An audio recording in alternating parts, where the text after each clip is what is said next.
Hermanos, ¿cómo están? Muy buenas noches.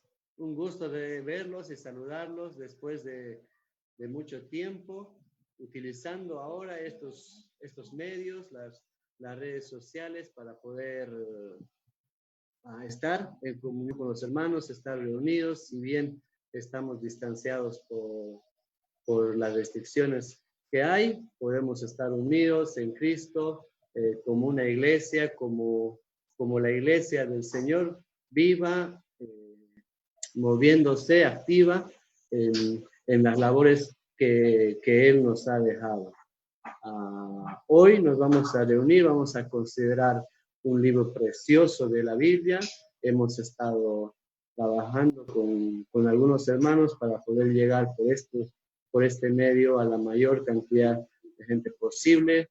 Y esperamos, como es nuestra primera vez, que tengan paciencia, que tengan consideración de nosotros, pero siempre nosotros queriendo llegar a los hermanos con ese amor, con el cual Cristo nos aceptó a nosotros y nos llamó para poder trabajar y para poder servirle de la mejor manera.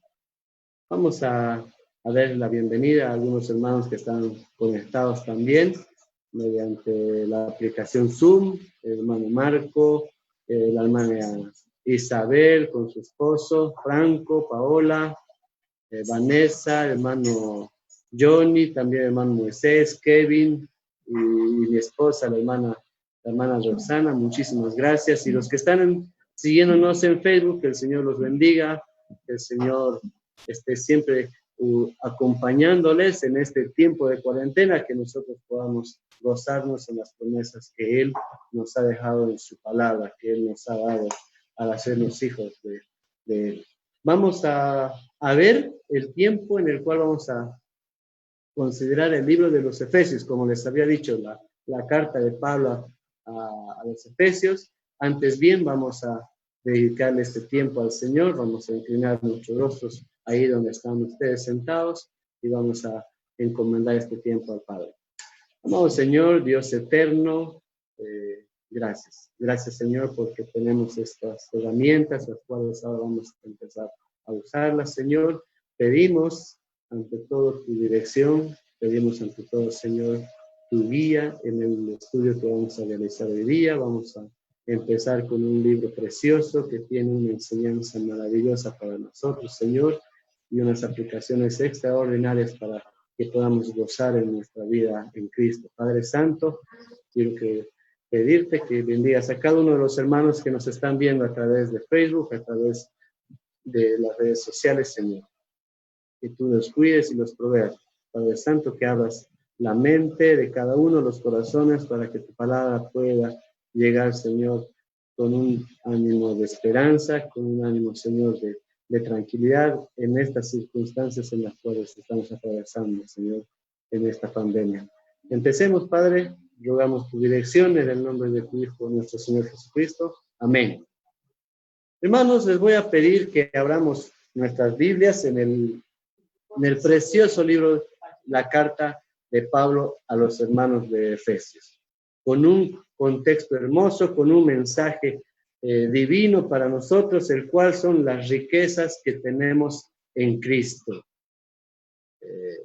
Es interesante ver que hay muchas personas creyentes que a la luz de su nueva vida en Cristo viven de una manera triste, de una manera con incertidumbre, sin disfrutar de las riquezas, de las bendiciones que nosotros recibimos al ser hechos hijos de Dios. Y tenemos esas enseñanzas en este libro. Ese es un versículo, una palabra clave en cuanto a esta carta. También ese es el pasaje a considerar, que es el primer libro, en el primer capítulo, el versículo 3, podríamos considerar como el versículo clave, que dice: bendito sea el Dios y Padre de nuestro Señor Jesucristo, que nos bendijo con toda bendición espiritual en los lugares celestiales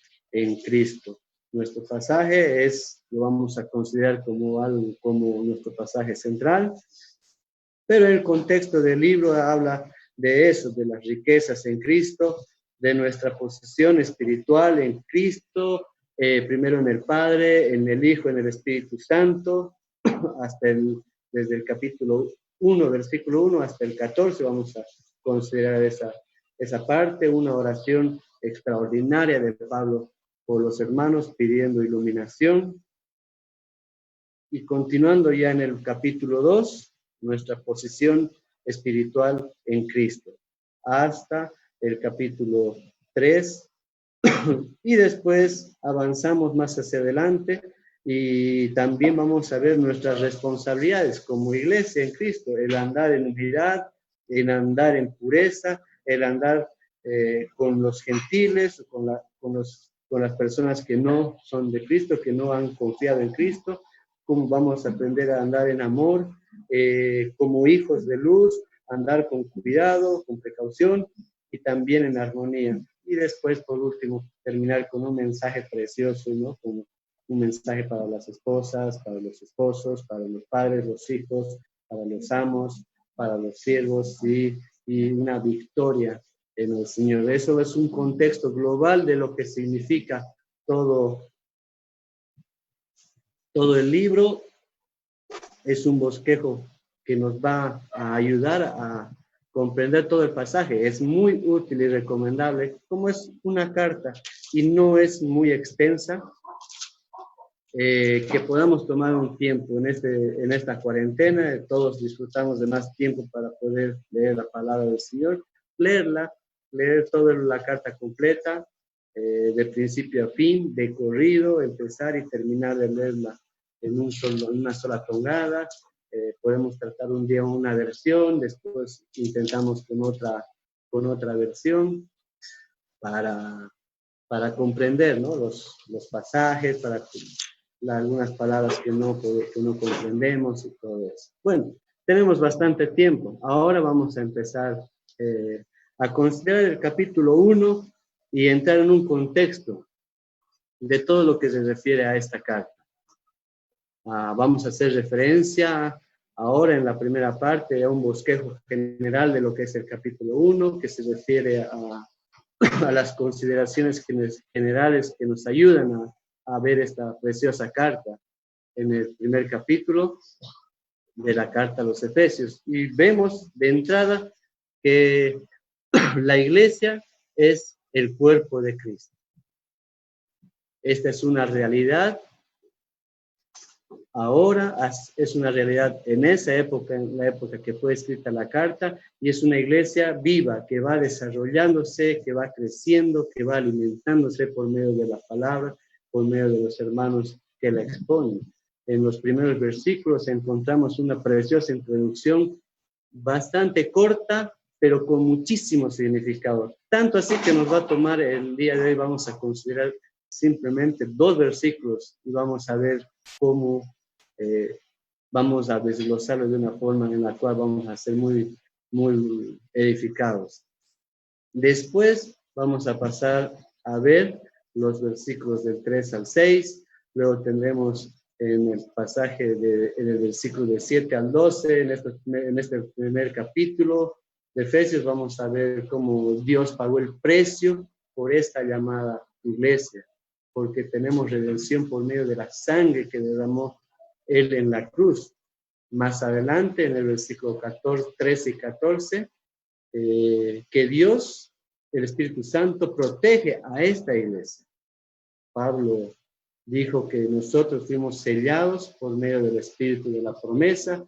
Aquí podemos también traer a la mente y recordar la primera carta a los Corintios, el capítulo 12, versículo 13, donde dice que nosotros fuimos todos bautizados en el Espíritu, porque por un solo Espíritu fuimos todos bautizados en un solo cuerpo. Y más adelante, para terminar ya este capítulo, entramos al versículo 15 al 23. Tenemos la oración preciosa del apóstol Pablo, dándonos conocimiento, pidiendo poder para esta iglesia. Saben, tenemos que dedicarle tiempo a esta carta, a examinarla, a revisarla. Es una preciosa epístola. Estoy convencido de que junto con el libro de Romanos, primera y segunda a los Corintios y Gálatas, Efesios se la debe examinar con mucha prioridad. Tiene un lugar precioso entre las cartas apostólicas. Esta carta contiene mensaje palpitante, un mensaje que fácilmente se puede aplicar a nuestra vida, a nuestra vida personal, a esta actualidad en la cual estamos viviendo. Personalmente, como ninguna otra parte en la Biblia, podemos sacarle un provecho en este tiempo en el cual estamos atravesando de cuarentena.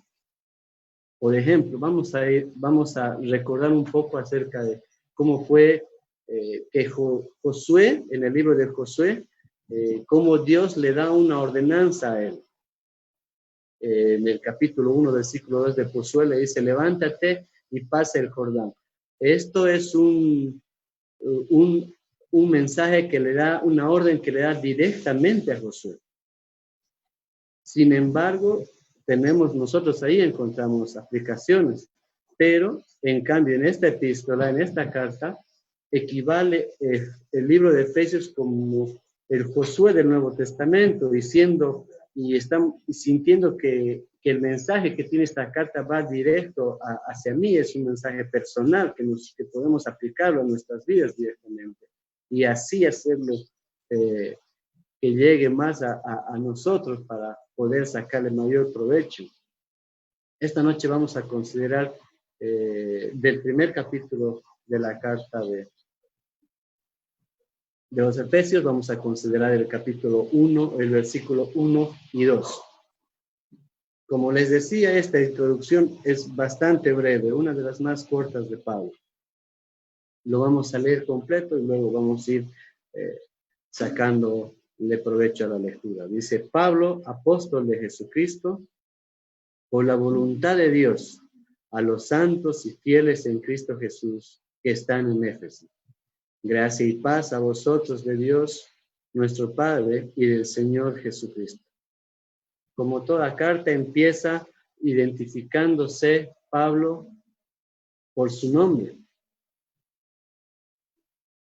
Identificándose por su nombre y a quién iba dirigida la carta. En algunos pasajes o manuscritos de ese tiempo, en Éfeso, la palabra en Éfeso no son muy mencionadas. Aparentemente esta carta, hermanos, es a la cual Pablo se refiere en el libro de Colosenses, en la carta de Colosenses, en el capítulo 4, lo vamos a buscar, capítulo 4, versículo 16, donde Pablo da un mensaje para que se refería a esta carta en la cual debería ser leída. Dice, cuando esta carta haya sido leída entre vosotros, haced que también se lea en las iglesias de laodicenses y de la Odisea, la iglesia, leáis también vosotros. Nos da a entender que es esta carta de la que se refiere Pablo, la cual debería leerse no solo en la iglesia de Efesios, sino también era una carta abierta para que pueda circular a través de las iglesias de la región. Entonces, dándole ese concepto a la carta, podemos notar que se está refiriendo a la iglesia en sí, la dirección de la carta, no solo a los de la iglesia de Efesios. Entonces, podemos aplicar lo que dice esta carta a nosotros mismos, a lo que estamos viendo ahora. Pablo empieza esta carta escribiéndola en Roma, aproximadamente en el año 59 a 61 después de Cristo. La escribe la carta y junto con otras cartas es transportada, llevada a su lugar. ¿Quién transportó esta carta? ¿Quién la llevó. Tenemos más adelante el que pudo transportar la carta y hacerla llegar al destinatario, que fue Tíquico. Lo vemos en un pasaje más adelante, lo vamos a considerar también esa parte. Y por último, para ya entrar en el contexto, hermanos, esta epístola presenta un cuadro compuesto por Cristo, la iglesia y la vida cristiana, la relación recíproca y el funcionamiento entre los tres. Estas diferentes fases presentan la vida cristiana en un nivel muy alto. Efesios presenta a la iglesia, que es su cuerpo de Cristo. Esta iglesia es invisible y tiene una cabeza que es nuestro Señor Jesucristo. Vamos a considerar esa parte en el contexto de toda la carta, para que podamos comprender cómo es que nos podemos alimentar de ella por medio de la lectura y del estudio. En el versículo 1, Pablo empieza haciendo referencia de su nombre. Es lógico que lo haga así, porque es el nombre por el cual era conocido por los gentiles. Su nombre, que era antiguo, era Saulo de Tarso, pero el pueblo gentil a quien iba dirigida esta carta era más conocido como Pablo. Él era más conocido como Pablo. Y Pablo, hermanos, reclama una posición apostólica en este lugar de Jesucristo, dándole a la carta que vamos a leer la autoridad que merece. Además, el título de apóstol acá se emplea en un sentido exclusivo de quienes fue escogido directamente por Cristo para el cargo. Vemos esta mención en varios pasajes, varios pasajes y varias cartas que Pablo había escrito. En Timoteo vemos cómo Pablo hace referencia a eso y dice, 1 Timoteo capítulo 2, versículo 7, dice, y para esto yo fui constituido predicador y apóstol. Digo la verdad en Cristo, no miento, como maestro de los gentiles en fe y en verdad. Podemos buscar el llamado de Pablo en el libro de Hechos, en el capítulo 26, analizando todo ese pasaje hasta del versículo 12 al 18, vemos el llamado de Pablo directamente por Cristo. Eso es lo que le da la autoridad a Pablo para hacer mención de su apostolado. Es importantísimo que podamos tener en cuenta esto, que para ser apóstol uno debe ser llamado directamente por Cristo.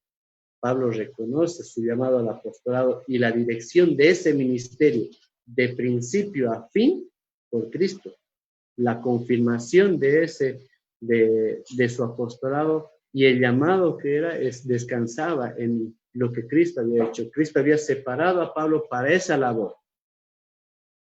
No fue la voluntad de Pablo, sino que fue la voluntad de Dios. Y él lo direccionó desde el principio de su ministerio hasta el fin. Y por último, en el pasaje dice, a los santos y fieles en Cristo Jesús que están en Éfeso. Vamos a detenernos en una palabra que es a veces muy maltratada. En la sociedad y en el mundo, la palabra santo ya ha perdido un poco es muy raro escucharla, y cuando la escuchamos nos vamos a ir directamente, se nos viene a la cabeza la Iglesia Católica. Es ahí donde se mencionan bastante a los santos, ¿no? Pero Pablo en muchas cartas, independientemente al estado de la iglesia a la cual se dirigía, él empezaba la carta dirigiéndose a ellos como santos. Si vemos en la carta a los Corintios, y la iglesia de los Corintios tenía problemas tremendos, muy difíciles de tratar, pero Pablo a un principio los menciona y les saluda como santos. Entonces, Pablo nos da una posición o les da una posición a los hermanos a los cuales va dirigida la carta, pero vamos a ver quién es un santo. Revisando en un diccionario secular, dice una persona reconocida oficialmente por una santidad en vida. ¿Qué quiere decir esto? Que uno para ser santo o ser mencionado como santo necesita estar muerto. ¿Y quiénes hacen ese reconocimiento? Una entidad religiosa. Ahora, para quienes pueden ser santos, habíamos dicho que para empezar a ser santo, para ser considerado uno santo, primero tiene que estar muerto. Y después su vida tiene que ser examinada cuidadosamente. ¿Qué tipo de vida llevó? Si fue una vida devota, si no tuvo ningún reproche, si fue espiritualmente aprobada por los demás, e incluso si realizó mínimo 2 milagros. Tiene que pasar todo eso para ser considerado santo o canonizado en el lenguaje que usa la Iglesia Católica, pero buscando en la Biblia no vamos a encontrar ese procedimiento, ese proceder, ni la Biblia no aprueba ese tipo de trabajo para mencionar a una persona como santo. Pero en esta breve introducción, Pablo, en este breve libro, o carta, Pablo llama 9 veces los llama santos a los hermanos que fue dirigida esta carta, a los Efesios. Y estas personas no estaban muertas, estaban vivas. Por eso les habían mandado la carta. No podemos mandar una carta a una persona que está muerta. La palabra santo es uno de los muchos términos, hermanos, que se usan en el Nuevo Testamento para identificar a las personas que han depositado su confianza en Cristo. Y estamos vivos, no estamos muertos, aunque una vez estuvimos muertos por nuestros pecados. Ahora que depositamos nuestra fe en Cristo, gozamos de una nueva vida y de una nueva vida espiritual. Hemos pasado de ser muertos a tener vida. Y esta palabra tiene una connotación muy especial también. Significa, santo es una persona que está puesta aparte, que está separado o que está apartado. Y cuando un pecador deposita su confianza en Cristo, esta persona, este nuevo creyente, está en el mundo físicamente, pero no en el mundo espiritualmente. Esta persona ya ha pasado a ocupar un lugar espiritual diferente. Vemos en el libro de Juan, en el capítulo 17, versículo 14 al 16, dice: yo les he dado, hablando del Señor Jesucristo en la oración que tuvo para interceder por sus discípulos y por nosotros, yo les he dado tu palabra, y el mundo los aborreció, porque no son del mundo, como tampoco yo soy del mundo. Dice: no ruego que los quites del mundo, sino que los guardes del mal. No son del mundo, como tampoco yo soy del mundo, refiriéndose a nosotros, hermanos. Estos creyentes de Efesios, de la iglesia de Éfeso, que depositaron su confianza en Cristo, son considerados no solo santos, sino fieles. No está hablando a dos grupos de personas diferentes, sino una sola, santos y fieles. Es el mismo grupo de personas que es reconocida por haber depositado su fe en Cristo, por haber confiado en Cristo como su único y suficiente Salvador. Considerando este pasaje, podemos tomar un ejemplo. Nosotros podemos permanecer bajo el agua con un equipo de buceo. Podemos permanecer mucho tiempo durante el tiempo que nos dure el oxígeno debajo del agua, pero nosotros no pertenecemos debajo del agua. Pertenecemos afuera, donde hay aire. Es la misma posición que tenemos. Nosotros no somos de este mundo. Ya fuimos llamados aparte. porque hemos considerado en nuestra vida a Cristo como nuestro Salvador, hemos depositado nuestra fe en Él.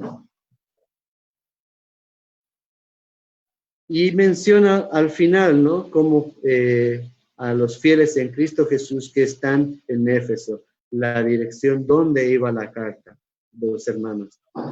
Y el versículo 2 dice, gracia y paz a vosotros de nuestro Padre, de Dios nuestro Padre y del Señor Jesucristo.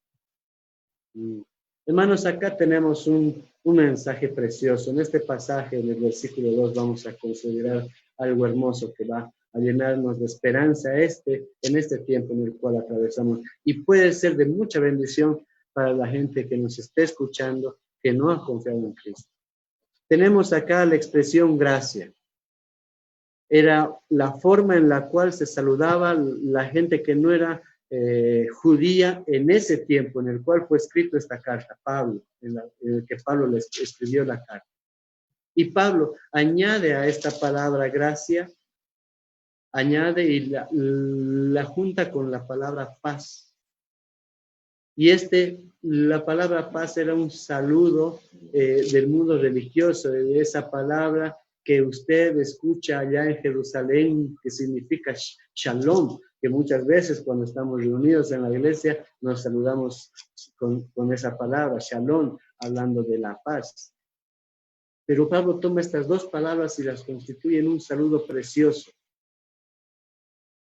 común de la época, con un significado que nos va a llevar a un nivel más alto y nos va a dar ánimo a todos, porque la gracia es algo, la gracia de Dios es el medio por el cual nosotros somos salvos. Nosotros y la gente que nos escucha debe conocer la gracia de Dios antes de poder experimentar la paz de Dios. Pablo siempre las menciona en ese orden, gracia y paz. Como lo dijo más adelante, vemos en la carta a los Romanos, en el capítulo 5, dice, justificados pues por la fe, tenemos paz para con Dios por medio de nuestro Señor Jesucristo. Hoy podemos ver esa paz en nuestras vidas y la podemos ver en los hermanos que han depositado su fe en Cristo. Pero también esa palabra paz la vemos en el mundo, la vemos pronunciarse muchas veces porque la gente busca la paz desesperadamente, busca tranquilidad en su vida, busca descansar en algo. Y es triste porque la gente no va a poder experimentar esa paz sin poder experimentar la gracia de Dios. Y también el mundo toma la palabra paz con la palabra amor y hacen camisetas de ellas y hacen eslogan con esa palabra. Y son palabras que han salido de la Biblia, pero que han perdido el significado para el mundo. ¿Por qué? Porque no han considerado lo que está antes de la paz, que es la palabra gracia. Y la palabra gracia es lo que identifica a esta nueva iglesia, a la iglesia de Jesucristo. Es ese favor inmerecido que recibimos nosotros. Nosotros tenemos paz con Dios porque nuestros pecados han sido perdonados.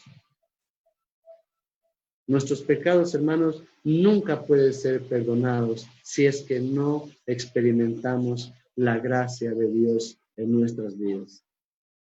Un mensaje que muchos de los que nos rodean en este tiempo necesitan experimentar la gracia de Dios. Vemos gente afligida, vemos gente que busca la forma de encontrar la vuelta en este tiempo de cuarentena, en este tiempo de necesidad, de incertidumbre. Hoy me conversaba con unos hermanos y me hacían notar la aflicción en cuanto a lo que se viene, en cuanto a lo que el país económicamente está sufriendo y va a sufrir y cómo las empresas van van a arrastrar secuelas de esta cuarentena. Y decían, ¿cómo vamos a sobrevivir tanto tiempo? Y no podemos, mi empresa va a quebrar, en mi trabajo están decidiendo si van a despedir o no a algunas personas, o que algunos de los trabajadores de alguna empresa ya han contraído este virus. El mundo necesita paz.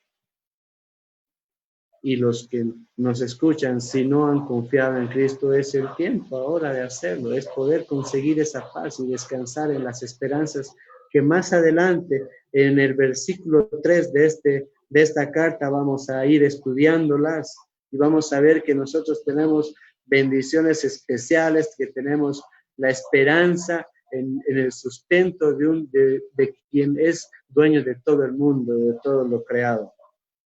Y que somos afortunados de ser parte de su proyecto, de ser parte de su vida y de tener nosotros un Padre Celestial que va a estar siempre pendiente de su iglesia. Esta iglesia que vamos a ver en el transcurso de este libro, esta iglesia que es el cuerpo de Cristo, y como Él es la cabeza, Él va a saber llevarnos por lugares en los cuales vamos a poder disfrutar de las bendiciones que nos tiene preparados. Hermanos, les dejo con este mensaje de gracia y paz a nosotros, gracia y paz al mundo, que podamos transmitir nosotros a la gente que nos rodea esa paz, ese descanso que hemos conocido a través de la gracia de nuestro Señor Jesucristo. Vamos a tomar un tiempo en oración para poder terminar nuestra reunión, nuestra primera reunión por este medio, y esperando contar con su presencia la próxima vez que nos reunamos. Oremos. Amado Padre, Dios eterno, cuánta falta nos hace, Señor, pasar tiempo en tu palabra, pasar tiempo meditando en ella y en las bendiciones que tú has preparado para nosotros en ella. Señor, gracias por este tiempo precioso en el cual hemos experimentado, Señor, el consuelo de saber que somos hijos tuyos y que tenemos un propósito para ti, Señor. Gracias porque hemos descansado en tus promesas, hemos sabido a tiempo, Señor, escuchar y comprender el Evangelio de tu Hijo, nuestro Señor Jesucristo. Oramos, Señor, por la gente que nos está escuchando, Señor, que nos está viendo por este medio, que tú, Señor, puedas hacer llegar la palabra de salvación a su vida.